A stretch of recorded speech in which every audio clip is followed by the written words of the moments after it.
Les 12 Kizuki sont les démons les plus forts après Muzan Kibutsuji. Et on sait qu'ils sont très puissants. Mais sais-tu comment ils se sont transformés en démons ou comment était leur vie en tant qu'humains? Je vais te le dire.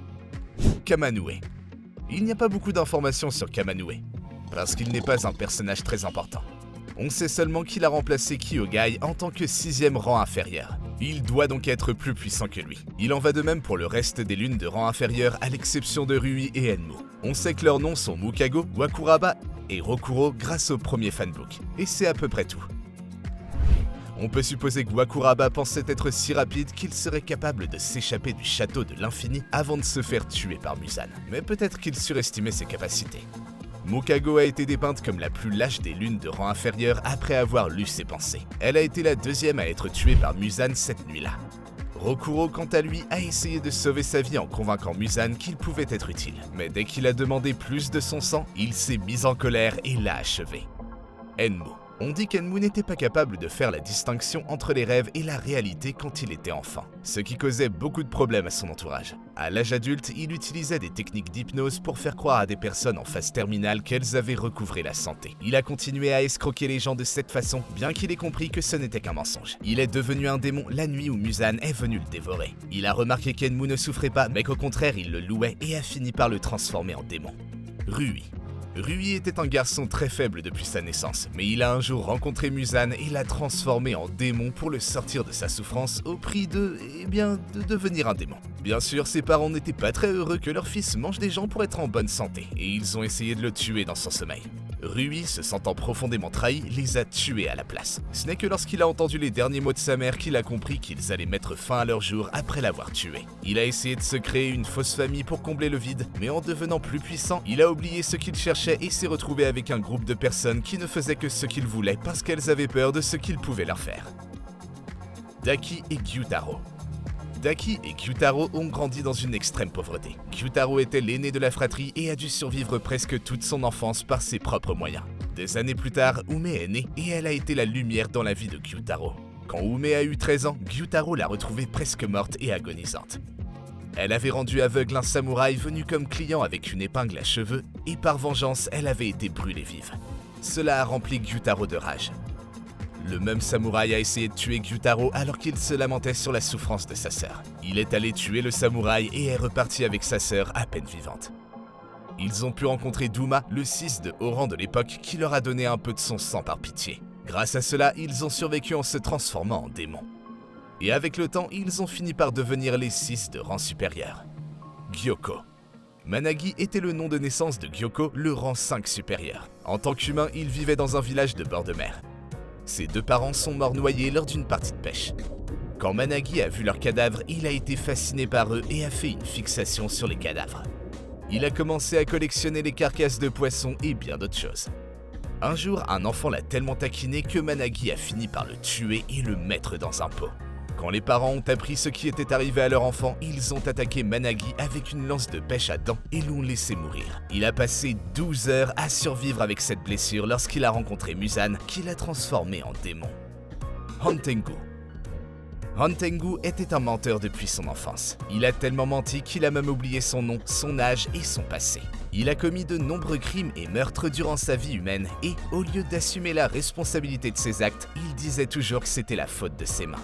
Il a eu beaucoup de femmes et d'enfants tout au long de sa vie, mais dès qu'il était accusé de malhonnêteté, il devenait fou et finissait par tuer toute sa famille. Ce problème de tuer sa propre famille après avoir été confronté est devenu un cycle qui ne s'est arrêté que lorsqu'il a rencontré Muzan. Il attendait son exécution après avoir été capturé par un officier de haut rang, puis condamné à mort par décapitation. Lorsque Muzan l'a trouvé et l'a transformé en démon, il s'est échappé et a tué le magistrat qui l'avait condamné. Akaza. Akaza, qui était connu sous le nom de Hakuji dans sa vie humaine, a dû s'occuper de son père malade dès son plus jeune âge. Pour ce faire, il faisait du pickpocket et volait les gens. Quand il a été attrapé pour la 3e fois, il a été battu et marqué de tatouages pour que les gens sachent qu'il était un criminel. Lorsque Hakuji est rentré chez lui, il a appris que son père s'était suicidé et avait laissé une note dans laquelle il déclarait qu'il voulait que son fils mène une vie honnête et qu'il ne voulait pas vivre de l'argent volé. Cela a rendu Hakuji furieux, parce que son père n'avait rien fait de mal et qu'il n'avait pas besoin de s'enlever la vie simplement parce qu'il n'y avait pas de moyens légaux pour obtenir ses médicaments dans leur situation. Hakuji finit par être banni de l'endroit où il vivait et se mit à chercher la bagarre. Dans l'un de ses combats, Akuji a presque tué 7 hommes à lui tout seul. Il a alors été approché par Keizo, qui était le propriétaire d'un dojo dans ce village, et a convaincu Akuji de devenir son élève après l'avoir battu facilement en combat. Après quelques années, Keizo a demandé à Akuji de reprendre son dojo et d'épouser sa fille, dont il s'était occupé tout en apprenant avec lui. Il est retourné dans son village pour se rendre sur la tombe de son père et lui annoncer la bonne nouvelle. Mais à son retour, un élève du dojo de Keizo a dit à Akuju que le dojo rival avait empoisonné le puits où Koyugi et Keizo buvaient de l'eau et qu'ils étaient morts peu après avoir bu cette eau. Évidemment, Akuji n'a pas pris cet événement à la légère. Il s'est rendu au dojo rival et a tué ses 67 membres à main nue, laissant leur corps complètement méconnaissable. Ces actes parvinrent aux oreilles de Muzan qui se rendit immédiatement sur le lieu de l'événement. Il a trouvé Akuji et lui a proposé de le transformer en démon. Il a accepté en disant qu'il ne se souciait plus de rien. Douma. Douma est né avec des yeux uniques aux couleurs de l'arc-en-ciel et des cheveux pâles. Son apparence a fait croire aux gens qu'il était capable de communiquer avec les dieux et ses parents ont créé un culte appelé la foi du paradis autour de leur enfant.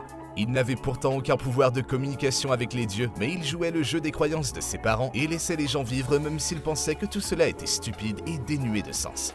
Un jour, sa mère a tué son père après avoir appris qu'il la trompait avec les femmes de la secte. Après l'avoir tué, elle s'est empoisonnée, mettant fin à sa vie également. La première pensée de Douma après cette scène a été que sa mère n'aurait pas dû quitter la pièce de façon aussi désordonnée et il a voulu ouvrir une fenêtre pour que l'odeur du sang ne reste pas longtemps. Il ne pouvait littéralement ressentir aucune émotion envers qui que ce soit.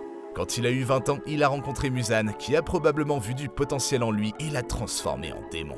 Kokushibo. Kokushibo est né comme un jumeau durant la période Sengoku. À cette époque, les jumeaux étaient considérés comme un mauvais présage. Pour résoudre ce problème, leurs parents se sont mis d'accord pour envoyer Yorichi dans un temple à l'âge de 10 ans, pendant que Michikatsu, le nom humain de Kokushibo, allait devenir un samouraï et le successeur de l'héritage de son père. Le frère de Michikatsu a toujours été un enfant bizarre. Il le plaignait en fait d'être traité si différemment. Il pensait que Yorichi était sourd parce qu'il n'avait jamais prononcé un mot jusqu'à l'âge de 7 ans. Michikatsu a entendu la voix de Yorichi pour la première fois un jour où son frère le regardait s'entraîner à manier le sabre à son instructeur.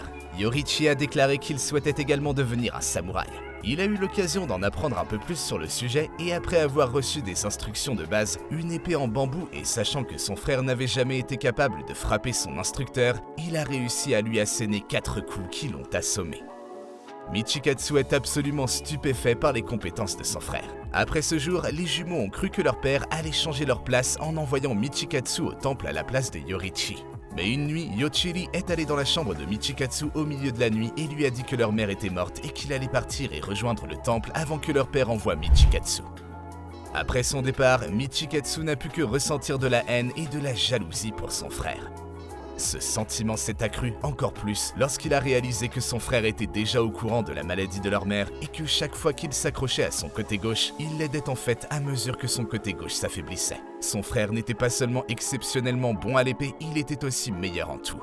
Il souhaitait la mort de son frère car il était si extraordinaire. Et après de nombreuses années sans nouvelles de lui, il a cru que c'était vrai. 10 ans plus tard, leurs chemins se croisent à nouveau et Michikatsu découvre que son frère est devenu un excellent épéiste. Par jalousie, il a décidé d'en devenir un aussi. Avec le temps, il s'est rendu compte que quoi qu'il fasse, il ne serait jamais aussi doué que son frère et qu'il n'avait pas beaucoup de temps pour devenir meilleur que lui. Il était désespéré.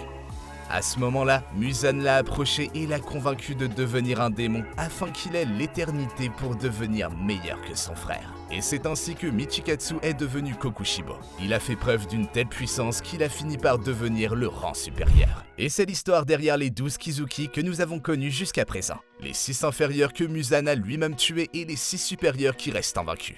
Ou pas.